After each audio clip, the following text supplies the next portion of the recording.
అమ్మ చెప్పిన అలనాటి కథలకు స్వాగతం. కథ దత్తత. రచన శివాని గారు. ఏంటి దత్తత? అయోమయంగా అడిగింది నిశ్చల. అవును, మొన్న సుధాకర్ ఫోన్ చేశాడు. 2 రోజులుగా తన మనసులోనే మదన పడుతున్న విషయాన్ని బయట పెట్టాడు వినోద్. సుధన్నయ్య అయితే ఏదో మిమ్మల్ని సరదాగా ఏడిపించడానికి అలా చెప్పి ఉంటాడు లేండి అంది తేలిగ్గా తీసి పారేస్తూ నిశ్చల. కాదు, స్వయంగా అమ్మా నాన్న గొంతుల్లోనే విన్నాను అన్నాడు దిగులుగా వినోద్. అత్తయ్య గారు మామయ్య గారు అన్నారా అంది నమ్మలేనట్లు నిశ్చల. అవును, కావాలంటే విను. వాడు నాతో ముందుగా అన్నాడని రికార్డు చేశాను అని మొబైల్ ఆన్ చేశాడు వినోద్. ఏంటత్తయ్య, దత్తత తప్పదా అని సుధాకర్ గొంతు. అవునురా, ఎన్నాళ్ళిలా ఒంటరితనం ఉన్న ఒక్క కొడుకు దూరమయ్యాడు. తల కొరివి పెట్టడానికి ఎవరూ ఒకరు ఉండాలిగా అంది అత్తగారి గొంతు.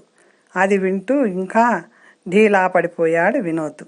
ధైర్యంగా ఉండండి, ఏం చేయాలో ఆలోచిద్దాం అతని ముఖంలోకి పరీక్షగా చూస్తూ అన్నది నిశ్చల. అదే ఏం చేయాలో అర్థం కావటం లేదు దిగులుగా అన్నాడు వినోద్.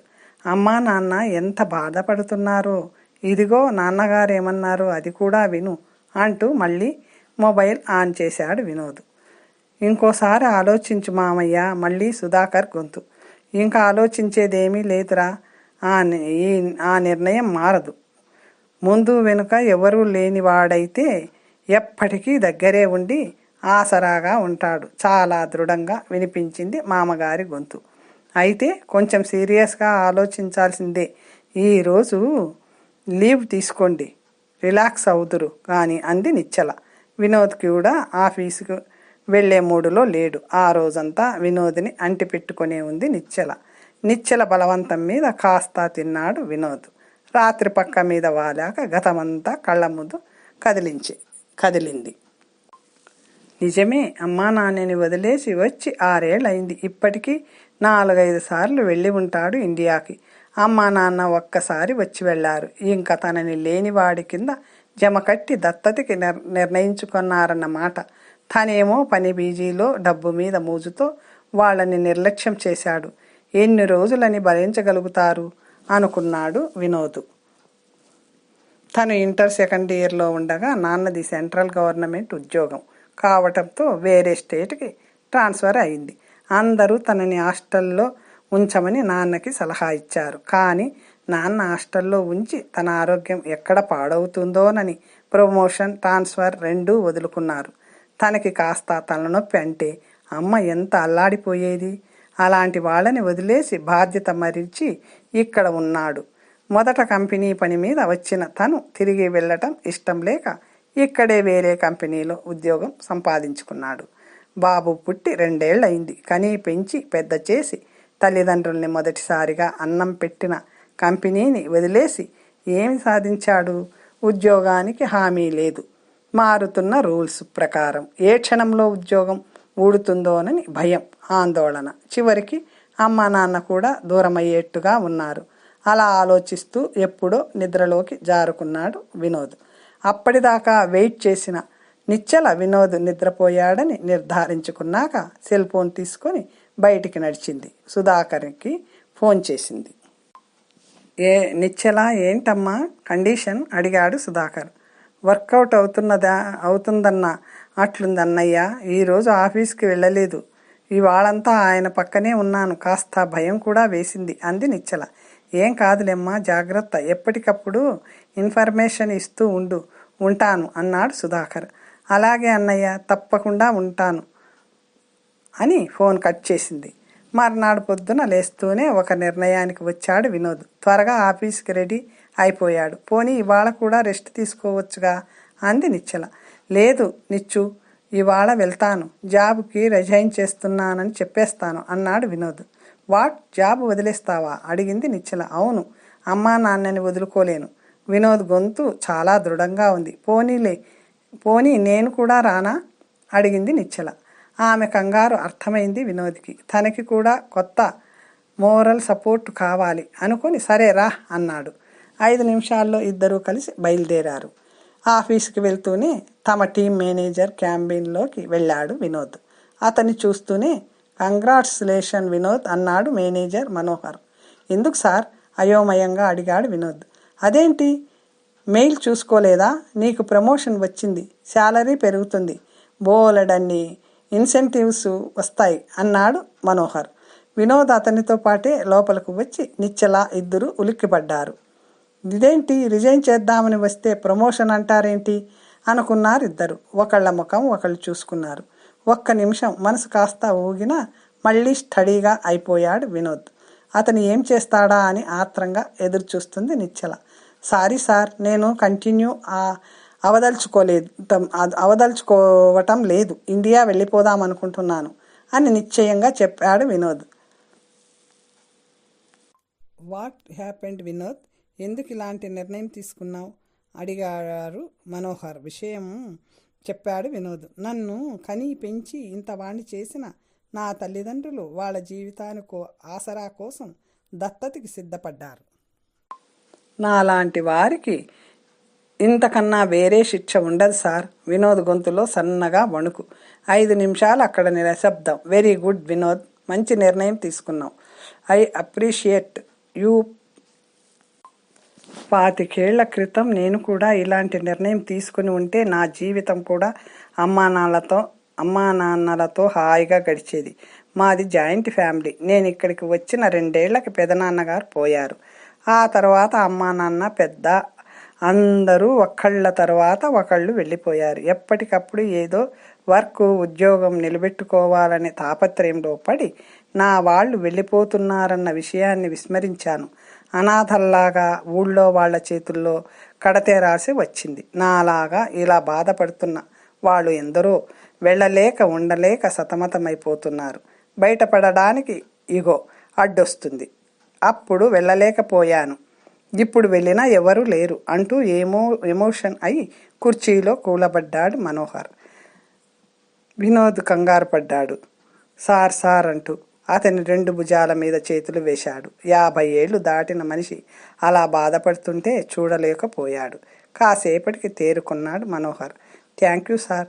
ఇంకెవరైనా అయితే ప్రమోషన్, శాలరీ ఆశతో నన్ను కన్విన్స్ చేసేవారేమో, నేను టెంప్ట్ అయి ఉండేవాడినేమో. నా నిర్ణయాన్ని మెచ్చుకొని నాకు చాలా సపోర్టు ఇచ్చారు. Once again thank you sir. మీకు ఇండియాలో ఎవరు లేరనుకోకండి, మేం వెళ్తున్నాం కదా, మీకోసం ఎదురుచూస్తాం. మీరెప్పుడు రావాలంటే అప్పుడు రావచ్చు. నన్ను ఆశీర్వదించండి అంటూ గపుక్కున వంగి కాళ్ళకి దండం పెట్టాడు వినోద్. నిశ్చల కూడా ఆయన కాళ్ళకి దండం పెట్టింది. ఎప్పుడూ షేక్ హ్యాండ్లతో తప్ప పెద్దలకి నమస్కరించడం అనే ఆచారం లేని చోట వినోద్ చేసిన పనికి చెలించిపోయారు Manohar. All the best mister Vinod. నిండు 100 ఏళ్ళు హాయిగా సంతోషంగా గడపండి. మీరు దగ్గరుంటే మీ తల్లిదండ్రుల ఆయుష్ ఇంకా పెరుగుతుంది అని వినోద్ని లేవదీసి దగ్గరికి తీసుకున్నారు Manohar. Okay sir, thank you అని బయటికి నడిచాడు వినోద్. అతన్ని అనుసరించింది నిశ్చల. ఆ తర్వాత గతమంతా తలుచుకుంటూ చాలాసేపు మామూలు మనిషి కాలేకపోయారు మనోహర్. రిజైన్ ఇచ్చాక ఏదో టన్నుల కొద్దీ బరువు నెత్తిమీద నుంచి దింపుకున్నంత ఆనందంగా ఉంది వినోద్కి. అతని మొహంలో ఆనందం చూసి తృప్తిగా ఊపిరి పీల్చుకుంది నిశ్చల. నిశ్చలని ఇంట్లో దింపేసి మళ్ళీ ఆఫీస్కి వెళ్ళిపోయాడు వినోద్. వెంటనే సుధాకర్కి ఫోన్ చేసి విషయమంతా చెప్పింది. వినోద్కి ఇప్పుడు 1000 ఏనుగుల బలం వచ్చింది. కొత్తగా ఒప్పుకున్న ప్రాజెక్ట్ పాతది కలిపి నెల 15 రోజుల్లో పూర్తి చేసి కంపెనీకి అన్నీ హ్యాండ్ ఓవర్ చేశాడు. సామానంతా ప్యాక్ చేసుకుని ఇండియా వెళ్ళడానికి అన్నీ రెడీ చేసుకున్నాడు. సెండ్ ఆఫ్ రోజున ఇల్లు, కారు అన్నీ అమర్చుకున్నావు, అన్నీ వదులుకొని వెళ్తున్నావు అని కొలీగ్స్ అన్నప్పుడు ఏమన్నా అమ్మా నాన్న లేరుగా అన్నాడు వినోద్. ఆ మాట అక్కడ చాలామంది గుండెల్ని తాకింది. బయలుదేరే ముందు ఇండియాకి రమ్మని మళ్ళీ ఒకసారి గుర్తు చేశాడు వినోద్. పార్టీ అయిపోయాక కారులో ఇంటికి వెళ్తున్నప్పుడు ఐఎమ్ హ్యాపీ నిషు, ఇంకా అమ్మా నాన్నలతో బోలెడు కబుర్లు చెప్పుకోవచ్చు. నాన్నని పొద్దున్నే వాకింగ్ తీసుకెళ్ళవచ్చు. ఒక్కరే వెళ్ళటానికి భయపడి వెళ్ళటం లేదుట. అమ్మ కాళ్ళు నొప్పులంటే కాళ్ళు ఒత్తుచు బుజ్జిగాడు తాతయ్య దగ్గర బోలెడు కథలు నేర్చుకుంటాడు. నా అన్నమ్మ చేసే రకరకాల చిరుతిళ్ళు ఎంజాయ్ చేస్తూ తింటాడు అన్నాడు వినోద్. అవునండి, నేను అత్తయ్య గారు చక్కగా ఊరగాయలు, అప్పడాలు, వడియాలు అన్నీ పెట్టుకోవచ్చు అంది నిశ్చల కూడా ఆనందంగా. అమ్మా నాన్నకి ఈ విషయం వెంటనే చెప్పాలి, ఎంత సంతోషిస్తారో అంటూనే జోబులో నుంచి ఫోన్ తీశాడు వినోద్. వద్దు వద్దు వినోద్, వాళ్ళనికి తెలియకుండా వెళ్ళి సర్ప్రైజ్ చేద్దాం. ఇప్పుడు మీరు చెప్తే వాళ్ళ గురించే మీరు ఉద్యోగం వదిలేశారని తెలిసి మిమ్మల్ని మళ్ళీ ఒప్పించే ప్రయత్నం చేస్తారేమో, అంతగా అయితే సుధన్నయ్యకి చెప్దాం అంది కంగారుగా నిశ్చల. అవునవును నిజమే, వాళ్ళు బాధపడినా భవిష్యత్ బాగుండాలని అనుకుంటారు అని సుధాకర్కి ఫోన్ చేసి విషయమంతా చెప్పాడు వినోద్. వినోద్ని నిశ్చలని రిసీవ్ చేసుకునేందుకు ఎయిర్పోర్ట్కి వచ్చాడు సుధాకర్. దాదాపు 6 సంవత్సరాల తర్వాత తమ మాతృభూమిపై అడుగుపెట్టిన వినోద్కి ఒళ్ళు పులకరించింది. అప్పుడప్పుడు వచ్చినా అది తాత్కాలికమే, ఇప్పుడు శాశ్వతంగా వచ్చేశాడు. వెరీ గుడ్, చాలా ధైర్యం చేశావురా. నాకు తెలిసి అక్కడికి వెళ్ళి తిరిగి వచ్చిన వాళ్ళు లేరు. హాయ్ రా బుజ్జి, నాన్నమ్మ తాతయ్య దగ్గరికి వచ్చేసావా అని బుజ్జిగాడిని ఎత్తుకున్నాడు సుధాకర్. సామానంతా కారులో సర్దాక తమ డ్రైవర్ పక్కనే కూర్చున్నాడు వినోద్. తొందరగా దిగవచ్చు అంటూ అతని ఆతనం చూసి నిశ్చల, సుధాకర్ నవ్వుకున్నారు. దారిలో ఎక్కడన్నా ఆగి కాఫీ తాగుదామన్నా ససేమిరా వద్దన్నాడు వినోద్, లేట్ అవుతుందని. సుధాకర్ వంక నిస్సహాయంగా చూసింది నిశ్చల. వాళ్ల ప్లాన్ ప్రకారం కాఫీ వంకతో ఆగినప్పుడు అతనికి నిజం చెప్పాలని వాళ్ళ తాపత్రయం. కానీ వినోద్ కారు ఆపడానికి ఒప్పుకోలేదు. ఎలా అన్నట్లుగా సుధాకర్ వంక చూసింది నిశ్చల. ఏం చేస్తాం కానీ చిన్నగా అన్నాడు సుధాకర్. ఇంటి ముందు కారు ఆగగానే చకచకా దిగి షూస్ విప్పి లోపలికి వెళ్ళిపోయాడు వినోద్. ఎదురుగా హాల్లో సోఫాలో తల్లి తండ్రి పేపర్ చదువుతూ దాని గురించి మాట్లాడుకుంటున్నారు. వాళ్ళు వినోద్ వచ్చిన సంగతే గుర్తించలేదు. గబగబా వచ్చి ఇద్దరి కాళ్ళకి దండం పెట్టి అక్కడే కింద కూర్చుండి పోయాడు వినోద్. హఠాత్తుగా కొడుకును చూసేసరికి ఆనందంతో నోట మాట రాలేదు ఇద్దరికి. వెనకాలే బాబుని ఎత్తుకుని వచ్చిన నిశ్చల బాబుని వాళ్ళిద్దరిని మధ్యలో కూర్చోబెట్టి తను కూడా భర్త పక్కనే కూర్చుంది. సామాను లోపల పెట్టమని డ్రైవర్కి చెప్పి లోపలికి వచ్చిన సుధాకర్ కూడా వాళ్ళ పక్కనే కూలబడ్డాడు. అదేంట్రా అందరూ అలా కింద కూలబడ్డారు, లేచి పైన కూర్చోండి అన్నారు వినోద్ తల్లి సుజాతమ్మ గారు. పర్లేదు అత్తయ్య గారు, ఇక్కడే హాయిగా ఉంది అంది నిశ్చల. కాసేపటికి షాకు నుంచి తేరుకున్నాక, అవును ఏంటి ఇలా సడన్గా, ఎప్పుడు ఊరించి ఎప్పటికో కానీ రారు, మేమెన్నాళ్ళు సంతోషంగా ఉండొచ్చు అని అడుగుతూ పక్కనే ఉన్న మనవన్ని తీసుకొని ఒళ్ళో కూర్చోబెట్టుకుంటూ అన్నారు సుజాతమ్మ గారు. ఇంకా ఎప్పటికీ సంతోషంగా ఉండొచ్చమ్మా వెంటనే అన్నాడు వినోద్ తల్లి చుట్టూ చేతులేసి. నిజంగానా, నమ్మలేనట్టుగా అన్నారు ఆవిడ. అవునమ్మా నిజం అన్నాడు వినోద్. మాకంతా అదృష్టమా, ఆవిడ గొంతు ఆనందం. పిల్లలు దగ్గర ఉండటం అనేది అదృష్టంగా భావించాల్సి వస్తుంది తల్లిదండ్రులకి. ఎంత దౌర్భాగ్యం, తన లాంటి వాళ్ళు ఉండబట్టే కదా ఇలాంటి పరిస్థితి వస్తుంది అనుకున్నాడు వినోద్. అసలు ఏమైందిరా, ఇక్కడ ఉండటమేమిటి, మంచి ఉద్యోగం, ఇల్లు, కారు అన్నీ అమర్చుకున్నావు, అవన్నీ వదిలేసి అని అడిగారు వినోద్ తండ్రి ప్రకాశం గారు. ఏమన్నా మీరు లేరు కదా నాన్న, అదిగాక మీరు ఎవరినో దత్తత తీసుకుంటుంటే నేను ఉండి ప్రయోజనం ఏంటి నాన్న అన్నాడు వినోద్. దత్తేమిట్రా అయోమయంగా అడిగారు ప్రకాశం గారు. వినోద్ ఏదో చెప్పేలోగానే మామయ్య గారు, అత్తయ్య గారు, మీరు మమ్మల్ని క్షమించాలి. ఏమండి మీరు కూడా అంది భర్త వంక చూస్తూ నిశ్చల. అవును నన్ను కూడా అంటూ వంత పాడాడు సుధాకర్. ఎందుకురా, ఏంటి, మిమ్మల్ని క్షమించబడ్డమేమిటి అడిగారు సుజాత గారు. అవునత్తయ్య, మీరు చిన్న మామయ్య గారికి తీసుకోదలిసిన దత్తత గురించి మాట్లాడుతుంటే అది కొంతవరకు రికార్డు చేసి వారికి వినిపించి అది వాడి గురించి అన్నట్లుగా క్రియేట్ చేశాం. అందుకనే వాడు ఉద్యోగం మానేసి మీరెక్కడ దూరం అయిపోతారో అని ఇక్కడ మీ దగ్గరే ఉండటానికి వచ్చేశాడు అని చెప్పాడు సుధాకర్. ప్రకాశం గారు సుజాత గారు నోరు వెళ్ళబెట్టేశారు. ఏరా ఇంత నాటకం ఆడారా, పాపం ఎంత కంగారు పడ్డాడో, ఎంత నరకం అనుభవించాడో పిచ్చి విధవ అన్నారు కోపంగా సుజాతమ్మ గారు. ఏం లేదత్తయ్యా, అశ్వత్థామ అత అని గట్టిగా అని కుంజరహ అని చిన్నగా అనిపించిన శ్రీకృష్ణ పరమాత్మల వారి పాలసీ ఫాలో అయ్యాం అత్తయ్య అన్నాడు నవ్వుతూ సుధాకర్. అత్తయ్య గారు, అన్నయ్యే కాదు, అందులో నాకు కూడా భాగముంది. చిన్నమామయ్య గారికి ఒకళ్ళని దత్తత తీసుకుంటున్నారని సుధన్నయ్య చెప్పినప్పుడు ఈ ఆలోచన వచ్చింది ఆయనకి. మనసులో మీకు దగ్గరగా ఉండాలని ఉన్న ఆ పరిసరాల ప్రభావం, ఉద్యోగ సంపాదన ఇవన్నీ ఆయన్ని కట్టిపడేశాయి. ఈ ఒత్తిడికి తట్టుకోలేక ఎన్నోసార్లు మదన పడటం నేను చూశాను. అందుకే ఇలా ప్లాన్ చేశాను. ఏదో ఒక శక్తి ఆయన్ని దాంట్లో నుంచి బలంగా బయటికి లాగే తుఫాన్ లాంటిది సంభవిస్తే తప్ప ఆయన అక్కడి నుండి బయటికి రాలేరనిపించింది. తన స్థానంలో వేరే వాళ్ళు ఉండబోతున్నారన్న ఆలోచనే ఆయన భరించలేకపోయారు. మీరు ఈ పెద్ద వయసులో కొడుకు దగ్గర లేకుండా మీరు గడిపే జీవితానికి అర్థం లేదనిపించింది. అందుకే ఇలా నన్ను క్షమించాలి మీరిద్దరూ అంది అత్తమామల వంక చూస్తూ నిశ్చల. నిన్ను క్షమించటం ఏమిటమ్మా? పెళ్లి కాగానే భర్తతో బయటికి ఎప్పుడు ఎగిరిపోదామా అని ఆలోచిస్తున్న ఈ రోజుల్లో నువ్వు ఆ సుఖాలన్నీ వదులుకొని వాణ్ణి మా దగ్గరకు చేర్చావు. మాకింత అదృష్టాన్నిచ్చిన నువ్వు నిజంగా మా ఇంటి లక్ష్మివమ్మ అన్నారు ప్రకాశం గారు నిశ్చల తల మీద చేయి వేసి. ఎంత స్కైప్లో మాట్లాడినా ఇలా దగ్గరగా కూర్చున్న ఫీలింగ్ కలుగుతుందా చెప్పండి?